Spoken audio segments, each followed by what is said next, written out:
So welcome back to channel. आज हम पढ़ेंगे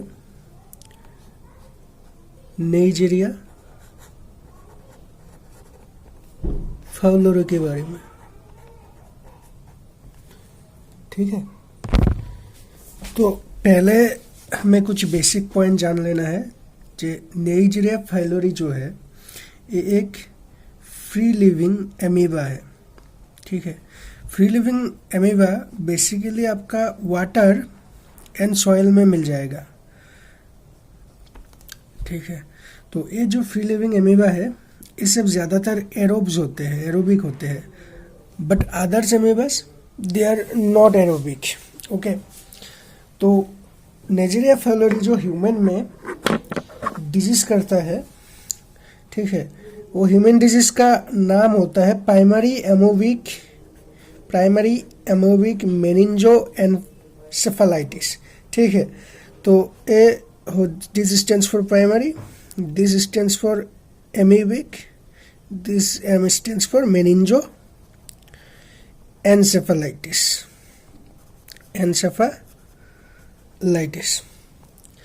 सो will check about the morphology. तो मॉर्फोलॉजी में ये जो है, मॉर्फोलॉजी में नाइजीरिया फाउलोरी जो है 2 स्टेज में एग्जिस्ट करते हैं, 2 stage. This stage are trophozoite, एक स्टेज होता है, दूसरा स्टेज होता है सिस्ट। ठीक है, तो ट्रोफोजोइट स्टेज जो होता है ये इसका फ्लैजेलेटेड फॉर्म होता है।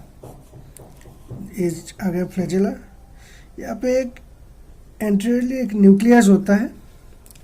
ठीक है, तो ये ट्रोफोजोइट हो गया। अच्छा, ट्रोफोजोइट का एक चीज़ याद कर लेना, ये फ्लैजेलेटेड फॉर्म एक होता है। ठीक है, और उसके साथ साथ ट्रोफोजोइट का और एक फॉर्म होता है, उसे कहा जाता है एमोबोइड फॉर्म।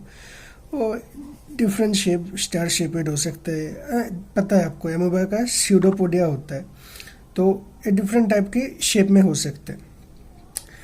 तो जो स्यूडोपोडिया होता है, ठीक है, इसमें इसे लोबोपोडिया भी कहा जाता है, लोबोपोडिया भी कहा जाता है।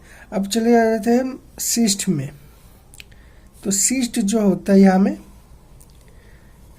इस तरह के एक राउंडेड ओवल शेपेड होता है nucleus, and this is the cyst wall. ये स्फेरिकल या ओवल कुछ भी कहें आप। ठीक है, यूनिन्यूक्लिएट नॉर्मली होता है, और साइज हम देखें तो 7 to 10 माइक्रोन का साइज होता है। तो इसका जो लाइफ साइकिल का फंडा है वो ज़्यादा हार्ड कुछ नहीं है।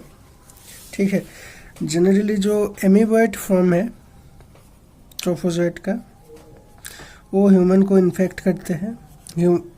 वाटर में रहते हैं तो हम स्विमिंग के दौरान human acquired this during swimming. ठीक है, तो ऐसे स्विमिंग के वक्त डिफरेंट हमारे बॉडी में अगर इन्फेक्टेड ह्यूमन है, कि इन्फेक्टेड ह्यूमन में ड्रॉपलेट्स अगर जाएगा तो वहाँ पे एक फॉर्म से और एक फॉर्म में चेंज हो सकता है। फिर से किसी ह्यूमन ने दूसरे वाटर से ही वो गंदे वाटर में गया, देन ही में अगेन इन्फेक्टेड। तो है वो है बेसिक लाइफ साइकिल। ठीक है, तो अब देखते हैं पैथोजेनेसिस। तो पैथोजेनेसिस में कहा गया है कि जो एमीबिक फॉर्म है, एमीबॉइड फॉर्म है, नसल म्यूकोसा के थ्रू नसल म्यूकोसा ये ह्यूमन होस्ट में जाता है, and then it inhibit the cribriform plate. Cribriform plate को इन्वेट कर दिया नसल म्यूकोसा, उसके थोड़ा अंदर गया क्यूब्रिफॉर्म प्लेट। अगर क्यूब्रिफॉर्म प्लेट हो गया अंदर पार हो जाए, क्या आएगा? Olfactory nerve roots. तो ऑल्फैक्टरी नर्व रूट्स को इफेक्ट कर दिया, and thus it will cause primary amoebic meningoencephalitis. ये ज़्यादातर एडल्ट्स में, यंग एडल्ट्स में, चिल्ड्रेन में कभी कभार पाए जाते हैं, या स्विमिंग करने वालों में ज़्यादातर देखे जाते हैं। ठीक है, तो क्लिनिकल फीचर इसका क्या है? क्लिनिकल फीचर, इंक्यूबेशन पीरियड जो है, इंक्यूबेशन पीरियड होता है 2 to 15 डेज का एक इंक्यूबेशन पीरियड हो जाता है। और हेडेक होगा यहाँ पे फीचर में से, हेडेक होगा और fever, high fever like 39 to 40 degree तक हाई फीवर होता है। इरिटेशन होता है, मेनिंजियल इरिटेशन भी कह सकते हैं। कन्फ्यूशन, ठीक है, सीएनएस इन्फेक्ट किया ना तो ये सब होना ही है। सीजर आना है और विजुअल डिस्टर्बेंसेस भी आ सकता है, ठीक है। तो अब लेबोरेटरी डायग्नोसिस हम देखेंगे। लैब डायग्नोसिस में सीएसएफ पहले कलेक्ट किया जाता है स्पेसिमेन में से, ठीक है। अच्छा, सीएसएफ रेफ्रिजरेटर में नहीं घुसाना है, क्योंकि अगर हम सीएसएफ को रेफ्रिजरेट कर दे, लो टेम्परेचर में चले जाए तो it may kill the amoeba.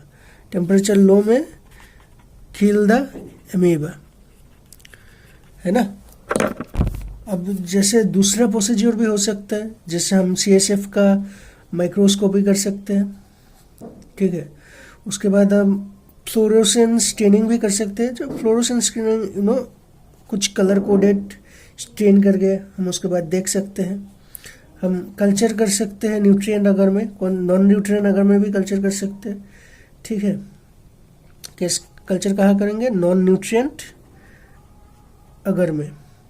फिर हम हिस्टोलॉजिकल एग्जामिनेशन कर सकते हैं, हिस्टोलॉजी। और ये सब था लेबोरेटरी डायग्नोसिस। अब अगर ट्रीटमेंट है, कोई भी चीज़ ट्रीटमेंट में ये याद रख लेना है, अगर सीएनएस को इन्फेक्ट किया है तो ऐसा ड्रग चूज करना पड़ता है जो ब्लड ब्रेन बैरियर क्रॉस करके जाए। और ऐसा एंटीबायोटिक्स क्या है जो ब्लड ब्रेन बैरियर को क्रॉस कर सकता है? Amphotericin B. तो ये था नाइजीरिया फाइलर के बारे में। उम्मीद है आप लोगों को समझ में आया होगा। धन्यवाद।